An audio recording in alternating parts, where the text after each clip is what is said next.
हरे कृष्णा बच्चों, good morning. पिछली class में मैंने आपको आपका जो बुक का चैप्टर है सेकंड बालक सुभाष वो मैंने पढ़ाया था। आपको समझ में आ गया? ठीक है। आज हम इसका अभ्यास पुस्तिका का जो इसका है उसे हम कंप्लीट करेंगे। ठीक है, तो इसको ध्यान से सुनिए और फिर इसको आपको अपनी कॉपी पर लिखना है। ठीक है, जो खाली जगह है वो बुक में भरनी है और बाकी आपको कॉपी पे लिखना है। ठीक है, तो हमारा पहला है अर्थ लिखो। इसमें मैंने देखिए यहाँ पर मैंने लिखा हुआ है, इसको आप ध्यान से देखिए। प्रतिज्ञा का मतलब वादा, स्पर्श छूना, नस नस में, सारे शरीर में। इस फिर है सहयोग का अर्थ है सहायता। इसके बाद हमारा है ये किसने कहा कब कहा। तो पहला सेंटेंस है इतने दिनों तक कहाँ रहे। ये किसने कहा इस लेसन में? ये माता ने कहा। कब कहा? सुभाष के घर लौटने पर। फिर दूसरा है मेरा दिल उन बीमारों की सेवा के लिए तड़प उठा। ये किसने कहा बच्चों? ये कहा बालक सुभाष ने। कब कहा है? गांव में हैजा फैलने की खबर सुनकर। तीसरा है सेंटेंस वाक्य हमारा नहीं मानोगे तो तुम्हारी भी पिटाई होगी। ये किसने कहा? ये बालक सुभाष ने। कब कहा? अंग्रेज बालक को गाल पर तमाचा जड़ने के बाद। फिर हमारा नेक्स्ट है हाँ या नहीं में उत्तर दो। क्या सुभाष की माँ रोते रोते मर गई? ये गलत है, नहीं। क्या सुभाष अगले गांव की ओर बढ़ा जहां हैजा फैला था? अकेला गांव। क्या सुभाष अकेला गांव की ओर बढ़ा जहां हैजा फैला था? ये नहीं। फिर है जिस स्कूल में सुभाष पढ़ता था उसमें अंग्रेज के बच्चे भी पढ़ते थे। हाँ। अगला नेक्स्ट वाक्य है क्या अंग्रेज बच्चों को भारतीय बच्चे तंग किया करते थे? नहीं। फिर है क्या किसी अंग्रेज बच्चे ने सुभाष को टांग मारकर गिरा दिया था? नहीं। फिर हमारे क्वेश्चन आंसर है बेटा, 4 क्वेश्चन है। इन चारों के आंसर मैंने यहाँ पे लिखे हैं। देखिए पहला क्वेश्चन है बालक सुभाष का पूरा नाम क्या था? बालक सुभाष का पूरा नाम सुभाष चंद्र बोस था।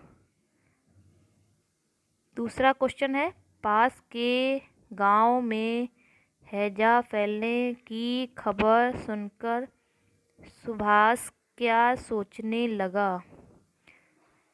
पास के गांव में हैजा फैलने की खबर सुनकर सुभाष सोचने लगा कि क्या बड़े ही सब काम करेंगे और बच्चे उनके काम में सहयोग नहीं दे सकते। नेक्स्ट क्वेश्चन है सुभाष की माँ का रोते रोते बुरा हाल क्यों हो गया? ठीक है, इसका उत्तर है सुभाष की माँ का रोते रोते बुरा हाल इसलिए हो गया क्योंकि बालक सुभाष 3-4 दिनों से घर नहीं लौटा था। माँ को सुभाष की चिंता होने लगी। फिर है हमारा नेक्स्ट क्वेश्चन सुभाष के स्कूली जीवन की कोई एक घटना संक्षेप में लिखो। ठीक है बच्चों, तो इस क्वेश्चन का आंसर होगा सुभाष जिस स्कूल में पढ़ते थे उसमें कई अंग्रेज बच्चे भी पढ़ते थे। अंग्रेज बच्चे भारतीय बच्चों को बहुत परेशान करते थे। एक दिन एक अंग्रेज बच्चे ने एक भारतीय बच्चे को पीट दिया। तब बालक सुभाष ने उस बच्चे को पैर मारकर गिरा दिया और उसके गाल पर थप्पड़ भी मार दिया तथा उसको चेतावनी दी कि वे आगे से किसी भी बच्चे को परेशान ना करें। ठीक है बच्चों, इन मैंने चारों क्वेश्चन के आंसर लिख दिए हैं और ये आपको भी PDF में मिल जाएंगे। इनको अपने बड़ों की सहायता से कॉपी पर लिखिए। ठीक है, इसके बाद हमारा है नेक्स्ट है क्वेश्चन है बालक सुभाष के लिए निम्नांकित शब्दों में कौन अधिक उपयुक्त है, उसे रेखांकित करो। मतलब उस वर्ड के नीचे आपको लाइन खींचनी है या सर्कल बनाना है, जैसे मैंने बनाया है। तो यहाँ शब्द हैं चालाक, बुद्धिमान, दयालु, देश प्रेमी, वीर, निर्भीक। ठीक है, वैसे तो यहाँ पर बुद्धिमान, दयालु, देश प्रेमी, वीर और निर्भीक ये पांचों शब्द बालक सुभाष के लिए उपयुक्त हैं।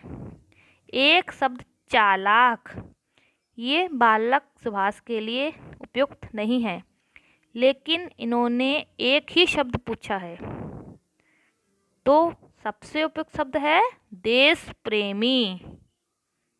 ठीक है बच्चों, अगला है हमारा व्याकरण रचना। तो इसमें अधूरे वाक्यों को पूरा करो। इसमें एक खाली जगह है, उसमें आपको एक शब्द लिखना है। पहला है सुभाष ने जीवन भर विवाह नहीं किया। वे अविवाहित। छोटा आ, वा पे छोटी ई की मात्रा, फिर वह, उस पे बड़ा आ का डंडा, फिर हा पर छोटी ई की मात्रा और त, अविवाहित। फिर हमारा अगला है वे सेवा का काम समाप्त कर ही लौटे। वे सच्चे देशभक्त थे। दा पे ए की मात्रा, शरीफे वाला शा, फिर भाई वाला भा, आधा का और ता, देशभक्त। फिर अगला है भारत के निवासी भारतीय कहलाते हैं। भा पे बड़े आ की मात्रा, रा, फिर ता पे बड़ी ई की मात्रा और य, भारतीय। फिर अगला है उस समय देश गुलाम था। सुभाष ने इसे आजाद, बड़ा आ, जा पे बड़े आ की मात्रा और आजाद कराने के लिए आजाद हिंद फौज तैयार की। उसके बाद है वाक्यों में प्रयोग करो। ये आपको होमवर्क में करना है अपने बड़ों की सहायता से। मैं आपको थोड़ा समझा दे रही हूँ, ध्यान से सुनिए। तमाचे जड़ना, तो ऐसा कोई वाक्य बनाइए जिसमें यह शब्द बीच में आए। जैसे जैसे बालक सुभाष ने अंग्रेज बच्चे को तमाचे जड़ दिए। ठीक है ना। तो बीच में तमाचे जड़ दिए ऐसा आया। अगला है हमारा मुंह के बल गिरना। इसको ऐसे बनाइए, राम मुंह के बल गिर पड़ा। ठीक है। अब अगला है गले लगाना। तो क्या बना सकते हैं? तो आप सोचिए। चलिए मैं बताती हूँ। जैसे माँ ने बेटे को गले लगा लिया। ठीक है। उसके बाद हमारा अगला है दांत खट्टे करना। ये बेटा एक मुहावरा है, दांत खट्टे करना। इसका अर्थ होता है खूब हैरान कर देना। जब हम किसी को खूब, जब होता ना, जब युद्ध होता है और युद्ध में क्या होता है, एक सेना होती है, वो शत्रु सेना को हरा देती है बुरी तरह से, तो कहते हैं ना खूब हैरान कर दिया। तो उसको अब एक ऐसा वाक्य बनाइए जिसमें बीच में ये शब्द आए। जैसे जैसे हम कह सकते हैं, जैसे एक सेंटेंस बनाते हैं, चलिए हम बताते हैं आपको। जैसे आज़ाद हिंद फौज ने अंग्रेजों के दांत खट्टे कर दिए। ठीक है। तो आप इसको आप लिखिए, अपने बड़ों से सहायता लीजिए और आप लिखिए। इसको होमवर्क में करना है। फिर है हमारा, यहाँ पे देखिए कुछ संज्ञाएं पूछी हैं, वो आपको लिखनी है। तो एक है, पहली है एक व्यक्तिवाचक संज्ञा लिखो। तो देखिए सुभाष है, ये व्यक्तिवाचक संज्ञा है। ठीक है, क्योंकि ये एक व्यक्ति का नाम है। फिर दूसरा है हमारा दो जातिवाचक संज्ञाएं लिखिए। तो जैसे हमारा है गांव। गांव या साथी कहने से किसी विशेष गांव या नाम का बोध होता है। ऐसे नाम को जातिवाचक संज्ञा कहते हैं, जैसे गांव या भारतीय। ठीक है। तीसरा है तीन भाववाचक संज्ञाएं। इसमें कोई भाव जब होता है ना, जैसे रोना, हंसना, ठीक है, प्रसन्न होना, दुखी होना, ये भाव हैं, हमारे मन के भाव। जैसे हम इस पाठ में आए हैं तीन भाववाचक संज्ञाएं। पहला सहयोग, दूसरा है दया और तीसरा है सेवा। सहयोग, स पूरा हा, या यज्ञ वाला या, उस पर ओ की मात्रा और ग सहयोग। दूसरा है दया, द छोटा द मतलब पूरा द, या और या पे बड़े आ की मात्रा। और सेवा, पूरा सा उस पर ए की मात्रा, वा और बड़े आ की मात्रा, सेवा। फिर है इन वाक्यों में विशेषण शब्दों को घेरा डालो। घेरा मतलब सर्कल लगाओ और संज्ञाओं को रेखांकित करो। रेखांकित का मतलब है लाइन खींचो। ठीक है। देखिए जैसे मैंने खींची है, हम भारतीय हैं, तो यह भारतीय जो है वो संज्ञा है।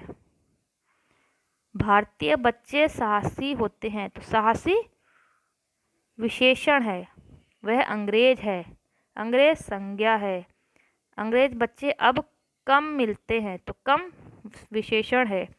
भारत प्रसिद्ध देश है, तो भारत संज्ञा है।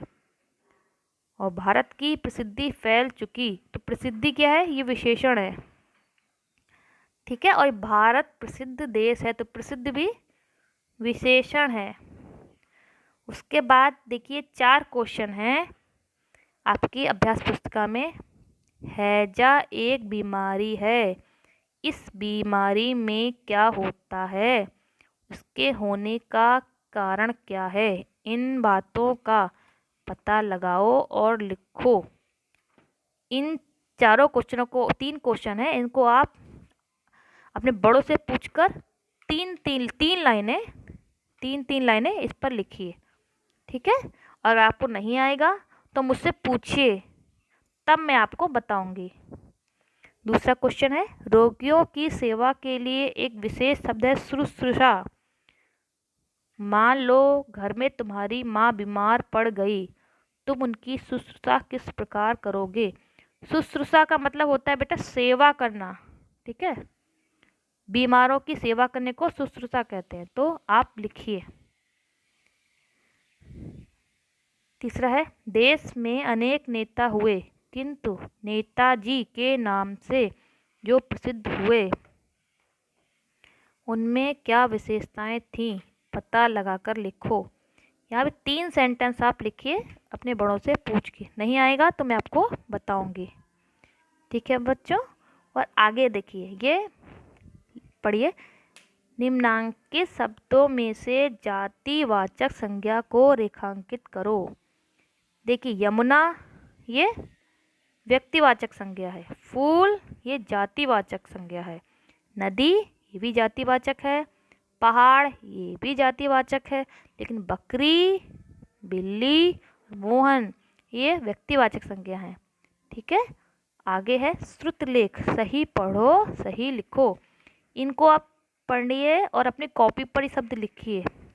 व्यक्ति, शक्ति, भक्ति, बीमार, बीमारी, सेवा, सेवक, विवाह, विवाहित, क्रोध, अंग्रेज, चंद्र, प्रतिज्ञा, प्रसिद्ध।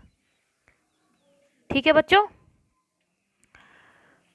तो आज आपका ये जो सेकंड चैप्टर है ये मैंने कंप्लीट कराया है। आप इसको जो मैंने क्वेश्चन आंसर हैं इन्हें आपको अपनी कॉपी पे लिखना है, क्लास वर्क है ये, आपको कॉपी पे लिखने हैं। और जो मैंने इसमें होमवर्क लिखे हैं उसको आपको अपने होमवर्क में करना है। अगर कुछ भी समझ में नहीं आएगा तो आप मुझसे पूछिए कमेंट करके, मैं आपको बताऊंगी। ठीक है, लेकिन आपको अपना होमवर्क कंप्लीट करना है, मैं देखूंगी। ठीक है, और आपको इसके मार्क्स भी मिलेंगे। ठीक है बच्चों, थैंक यू।